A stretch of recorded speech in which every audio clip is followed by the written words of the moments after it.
Hello നമസ്കാരം, സുജിത്താണ് SK garage. നമ്മുടെ പുതിയ വീഡിയോയിലേക്ക് അവർക്കും സ്വാഗതം.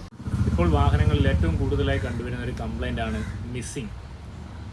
അധികം ഉപയോഗമില്ലാത്ത കാർബറേറ്റർ വാഹനങ്ങളിലാണ് ഇത്തരം കംപ്ലൈൻറ്റുകൾ കൂടുതലായി കാണുന്നത്.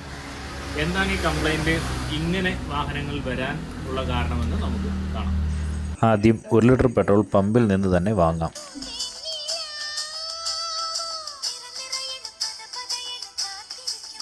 ഇന്ത്യൻ ഓയിൽ പമ്പിൽ നിന്നും 1 ലിറ്റർ പെട്രോൾ വാങ്ങിയതിന് ശേഷം വളരെ വൃത്തിയായി ക്ലീൻ ചെയ്ത ഒരു സ്റ്റീൽ പ്ലേറ്റിലേക്ക് ഈ പെട്രോൾ നമ്മൾ ഒഴിക്കുന്നു. ഇനിയാണ് ഇതിൽ വരുന്ന മാറ്റം ശ്രദ്ധിക്കേണ്ടത്. പൊല്യൂഷൻ നിയന്ത്രണത്തിൻ്റെ ഭാഗമായി നിലവിൽ എഥനോൾ കണ്ടൻ്റുള്ള പെട്രോളാണ് ഇപ്പോൾ ലഭിക്കുന്നത്. 20% എഥനോൾ അടങ്ങിയ പെട്രോൾ ആയതുകൊണ്ട് തന്നെ കാർബറേറ്റർ വാഹനങ്ങളിൽ ഇത്തരം കംപ്ലൈൻറ്റുകൾ കൂടുതലായി കണ്ടുവരുന്നുണ്ട്. ഈ വീഡിയോ മുഴുവനായി കാണുമ്പോൾ നിങ്ങൾക്ക് മനസ്സിലാവും. ഏകദേശം 10 മിനിറ്റ് കൊണ്ട് ആ പ്ലേറ്റിലുള്ള പെട്രോളിൽ ഉണ്ടാകുന്ന മാറ്റം വളരെ കൃത്യമായി നിരീക്ഷിക്കുന്ന ഏതൊരാൾക്കും വ്യക്തമായി മനസ്സിലാകും. വീഡിയോ ശ്രദ്ധിച്ചാൽ മനസ്സിലാകും. ആ പെട്രോളിലേക്ക് വെള്ളം പോലെ ഒരു കണ്ടൻറ്റ് ആഡ് ആവുന്നതായിട്ട് നിങ്ങൾക്ക് കാണാൻ കഴിയും.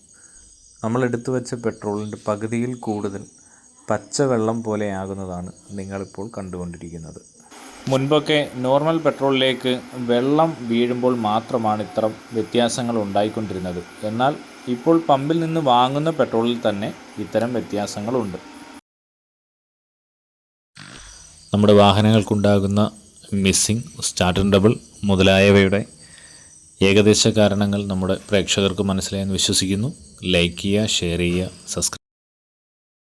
വാഹനങ്ങളിൽ കൂടുതലായി മിസ്സിങ്ങും സ്റ്റാർട്ടിംഗ് ട്രബിളും ഉണ്ടാകുന്നതിൻ്റെ കാരണമാണ് ഇന്നത്തെ വീഡിയോയിൽ നമ്മൾ ചർച്ച ചെയ്തത്. എന്നാൽ ഫ്യൂൽ ഇഞ്ചക്ഷൻ വാഹനങ്ങളിൽ ഇത്തരം കംപ്ലൈൻറ്റുകൾ കുറവാണ്. അടുത്ത വീഡിയോയിൽ കാണുന്നവരെ നന്ദി.